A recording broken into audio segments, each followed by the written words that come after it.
पढ्दा होला जस्तो लाग्छ 7 या 6 मा हो कि अहिले त पुरै स्कुलको रूपरङ्गै चेन्ज भइसकेछ। म भित्र छिर्ने बेलामा पहिला त गेट थियो, गाडीहरू भित्र छिर्थिन। आज गाडी भित्र आइसकेपछि अलिक फरक देखेँ। कता कता दुःख, कता कता सुख पनि महसुस गरेँ। तर भाग्यमानी छु, मैले जुन स्कुलमा पाइला टेकेँ त्यो स्कुलमा आज म साङ्गीतिक प्रस्तुति दिन, हजुरहरूको सम्मान दिन। सबैभन्दा ठुलो कुरा यो गीत गाउनु ठुलो कुरा होइन। पछिल्लो समय एक दिन पनि फुर्सद नभएर हरेक दिन, अझै रातको समयमा दोहोरी साँझहरूमा पनि निम्तो आउँछ, 1 मिनट पनि फुर्सद हुँदैन। गीत गाउनु ठुलो कुरा होइन, तर पनि आज यो सम्मान यो पैसाको हिसाबले 100 रुपियाँ होला मलाई लाग्छ। मैले कार्यक्रम गर्दा असमबाट 100 रुपियाँमा ल्याउँछु, तर यो मेरो लागि करोडको, आजसम्म मेरो यो साङ्गीतिक यात्राको सबैभन्दा ठुलो सफलता आज हो। एकचोटि ताली बजाउनुहोस्। हरेक देश विदेश पुगेँ, हरेक देश विदेश पुगेँ। यही नेपाली नयाँ वर्षलाई अमेरिकाको ट्राई गर्दैछु, तर मलाई त्यो अमेरिकाभन्दा पनि ठुलो मेरो यो स्टेज हो। फेरि पनि सबैजनालाई थ्याङ्क यू सो मच। अनि मैले एउटा कहानी भन्दै थिएँ, हाम्रो एलबी सरले, लालबहादुर सरले चस्मा लाउनुहुन्थ्यो। आज त्यो चस्माको गीतै गाउन रहेछ दाइ। खास मलाई चस्मा लिएर मकैले चाहिँ यतिसम्म बनाएको छ। चस्मा लाउनुहुन्थ्यो, तलपट्टि आँखा नदेखेर हो कि देखेर हो मलाई थाहा छैन, आज सरले लाउनु भएको छैन। सायद स्टुडेन्टसँग फेस टु फेस गर्नको लागि पनि होला चस्मा लाउने, तर चस्मा चाहिँ नाकको यता तलपट्टि राख्नुहुन्थ्यो, माथिबाट हामीलाई चाहिँ यसरी हेर्नुहुन्थ्यो कि माथिबाट, चस्माभन्दा माथिबाट होइन। अनि एक दिन तिमीहरूलाई म एउटा सरले बिर्सिनु भयो होला, मैले फिल गरिरहेको छु। एक दिन सरले के भन्नुभयो भने, तिमीहरूलाई आज एउटा नयाँ कुरा सिकाउँछु म भन्नुभयो। अब हामी त सधैँ त्यो यत्रो भट्टुमा, त्यति बेला त कुकर पनि आइपुगेको थिएन सर, आएकै थिएन, सिटीवाला कुकर आएको थिएन। लगभग 20 वर्ष 18-20 वर्ष अगाडिको, 17-18 वर्ष अगाडिको कुरा होला। अनि सरले बजारमा यस्तो चिज इलेक्ट्रोनिक आइसक्यो, तिमीहरूले नपढ्ने भन्नुभयो। सरले सेरोफेर पढाउनुहुन्थ्यो, तिमीहरूले नपढ्ने भन्नुहुन्थ्यो। किन सर हामी प्रश्न गर्थ्यौँ। म सानैदेखि छुच्ची थिएँ, खेमसरलाई थाहा छ। प्रायः जसो प्रत्येक दिन नुहाउनै पर्ने, टाउको मात्रै भए पनि नुहाउने, दोहोरो कपाल बाट्ने बेलामा त्यो रेडियो सुन्ने। मेरो जिजुबुवाले चाहिँ त्यो घुमाउनेवाला रेडियो पाइसक्यो, त्यो उपहार त्यो वेलफेयरबाट दिएको।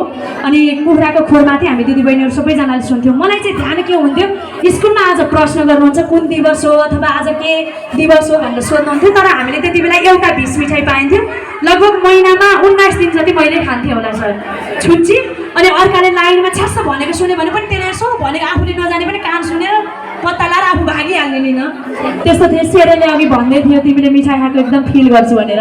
अनि एलबी सरले त्यति भन्नुभयो। भनिसकेपछि के सर भनेको, लाइनबाट भात जोडेर राइस कुकरमा त भात पाक्छ, राइस कुकर भन्ने एउटा चिज आएको छ। मैले पहिलोपटक थाहा पाएको सर, राइस कुकर आएको छ बजारमा, त्यसलाई चाहिँ भात जोडिदिएर लाइनबाट जोडिदिएर छोडिदिएपछि आफै भात पाक्छ, तिमीहरू जहाँ पुगेर आउँदा पनि भात आफै पाक्छ भन्नुहुन्थ्यो। त्यो जमानादेखि आज यो जमानासम्म यत्रो समयसम्म पनि हामी विद्यार्थी भाइ बहिनीहरूको लागि र हाम्रो लागि खटिरहनुहुने मेरो सरलाई फेरि पनि सलाम छ।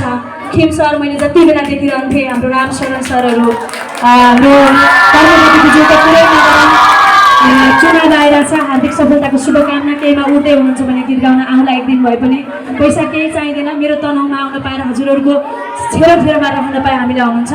शान्ति मिसको कुरै नगरौँ, 15 वर्ष अगाडि पनि त्यस्तै राम्री हुनुहुन्थ्यो, आज झन् राम्री। हामी बरु अलिक बुढी भइरहेछ, शान्ति मिस झनै राम्री। भनिसकेँ, मैले अघि बयान गरिसकेँ। सबैजनालाई हार्दिक सम्मान गर्दै मैले धेरै शिक्षकहरू शिक्षिकाज्यूहरू सायद हामी हुने बेलामा पढ्ने बेलामा हुनुहुन्थेन, तर म कहिलेकाहीँ दुःख लाग्छ। छोटो समयमै विवाह गरेँ लाने मान्छेले त्यो बाहिरतिर हुनुहुन्छ, मुख देखाउनु भएको छैन।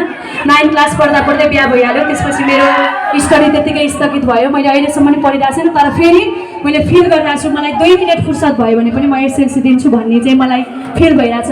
यत्रो मानिलिउँ न, एकचोटि हिँड्दै गर्दा अहिले पछिल्लो समयको सेलिब्रेटी हुँ, तर पनि आफ्नो अध्ययन कम भइरहँदा अलिकति मान्छेलाई मैले किन त्यो बेलामा पढिनँ भन्ने फिल हुन्छ। मैले भाइ बहिनीहरूलाई फेरि पनि भन्छु, धेरै नपढ्नुहोस्, धेरै चाहिँदैन।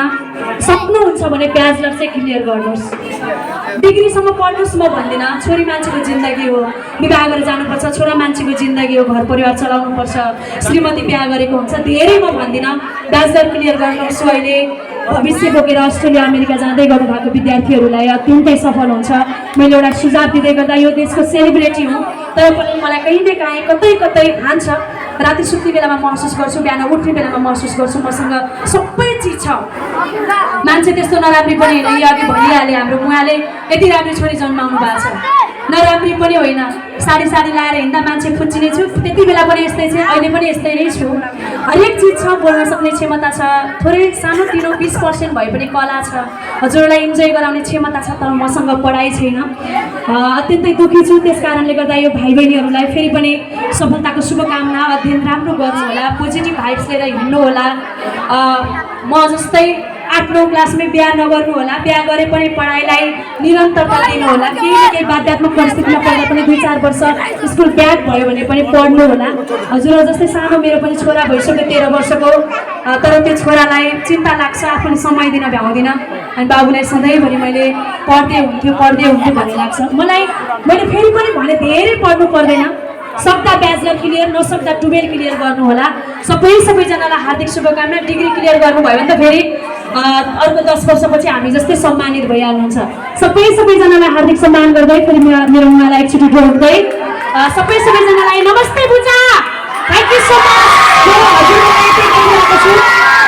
मेरो उहाँलाई जन्मदिन हुने मेरो उहाँ फेरि यताबाट नेलो टालेर बाँधिदिएर बसिरहनु भएको छ। अनि मेरो भाउजूहरू, मेरो भदैनी, यता भदैनीलाई देखिरहेको छु, मेरो भाउजूहरू सबैलाई देखिरहेको छु। र उहाँहरू भाउजू जस्तै आज अझै धेरै भाउजूहरू विभिन्न पाइने, पाथरदी, कटनछाप, धरमपानी लगायत भाँडा जताततैको रिठा भन्ज्याङतिर बुचा खानेको त भइहाल्नुभयो। अझै धेरै मैले आमा कमाएँ, अझै धेरै दाजुभाइ कमाएँ, अझै धेरै छोराछोरी कमाएँ। हजुरहरूलाई म छोराछोरी नै भन्छु, मेरो छोरै त्यत्रो छ। सबैजनालाई फेरि पनि हार्दिक शुभकामना। र 64औं बाँचेको छ, लगभग एकदमै सभ्य र भव्य रूपमा समापन भइसकेको छ। फेरि पनि सफलताको शुभकामना।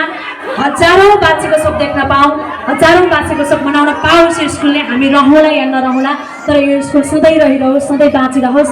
Thank you so much Bucha.